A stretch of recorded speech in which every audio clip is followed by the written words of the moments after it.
IPL 2026ರಲ್ಲಿ Mumbai Indians ಭರ್ಜರಿ ಜಯ ದಾಖಲಿಸಿದೆ ನಿಜ. ಆದರೆ ತಂಡದ ಕ್ಯಾಪ್ಟನ್ ಹಾರ್ದಿಕ್ ಪಾಂಡ್ಯ ಬಗ್ಗೆ ಈಗ ಒಂದು ಆತಂಕಕಾರಿ ಸುದ್ದಿ ಹೊರಬಿದ್ದಿದೆ.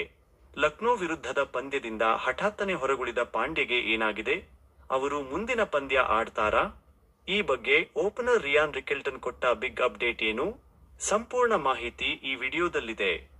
ವಾಂಖೆಡೆ ಸ್ಟೇಡಿಯಂನಲ್ಲಿ ನಡೆದ ಲಕ್ನೋ ಸೂಪರ್ ಜೈಂಟ್ಸ್ ವಿರುದ್ಧದ ಪಂದ್ಯದಲ್ಲಿ ಮುಂಬೈ ಅಬ್ಬರಿಸಿದೆ. ಲಕ್ನೋ ನೀಡಿದ್ದ 229 ರನ್ಗಳ ಬೃಹತ್ ಗುರಿಯನ್ನು ಬೆನ್ನಟ್ಟಿದ ಮುಂಬೈ ಕೇವಲ 18.4 ಓವರ್ಗಳಲ್ಲೇ ಗೆದ್ದು ಬೀಗಿದೆ.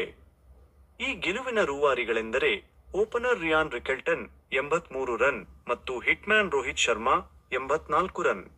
ಆದರೆ ಈ ಸಂಭ್ರಮದ ನಡುವೆ ಹಾರ್ದಿಕ್ ಪಾಂಡ್ಯ ಗೈರುಹಾಜರಿ ಎಲ್ಲರ ಗಮನ ಸೆಳೆದಿದೆ. ಪಂದ್ಯದ ಟಾಸ್ ವೇಳೆ ಸೂರ್ಯಕುಮಾರ್ ಯಾದವ್ ನಾಯಕತ್ವ ವಹಿಸಿಕೊಂಡಾಗ ಎಲ್ಲರೂ ಆಶ್ಚರ್ಯಪಟ್ಟರು. ಫ್ರಾಂಚೈಸಿ ಮಾಹಿತಿ ನೀಡಿದ ಪ್ರಕಾರ ಹಾರ್ದಿಕ್ ಪಾಂಡ್ಯ ಅವರಿಗೆ ಬೆನ್ನು ನೋವು, ಬ್ಯಾಕ್ ಸ್ಪ್ಯಾಸಮ್ ಕಾಣಿಸಿಕೊಂಡಿದೆ. ಈ ಕಾರಣದಿಂದ ಅವರಿಗೆ ವಿಶ್ರಾಂತಿ ನೀಡಲಾಗಿತ್ತು. ಪಂದ್ಯದ ನಂತರ ಸುದ್ದಿಗಾರರೊಂದಿಗೆ ಮಾತನಾಡಿದ ರಿಯಾನ್ ರಿಕೆಲ್ಟನ್ ಅವರು ಪಾಂಡ್ಯ ಅವರ ಫಿಟ್ನೆಸ್ ಬಗ್ಗೆ ಅಸ್ಪಷ್ಟ ಉತ್ತರ ನೀಡಿದ್ದಾರೆ. ಹಾರ್ದಿಕ್ ಅವರಿಗೆ ಬೆನ್ನು ನೋವು ಇದೆ ಎಂಬ ವಿಷಯ ನನಗೆ ಮಧ್ಯಾಹ್ನವಷ್ಟೇ ತಿಳಿಯಿತು. ಇದು ಎಷ್ಟು ಗಂಭೀರವಾಗಿದೆ ಎಂಬುದು ನನಗೆ ಗೊತ್ತಿಲ್ಲ. ಆದರೆ ಅವರು ಶೀಘ್ರದಲ್ಲೇ ಚೇತರಿಸಿಕೊಂಡು ರಾಯ್ಪುರಕ್ಕೆ ನಮ್ಮೊಂದಿಗೆ ಪ್ರಯಾಣ ಬೆಳೆಸಲಿದ್ದಾರೆ ಎಂಬ ನಂಬಿಕೆ ನನಗಿದೆ ಎಂದು ಹೇಳಿದ್ದಾರೆ.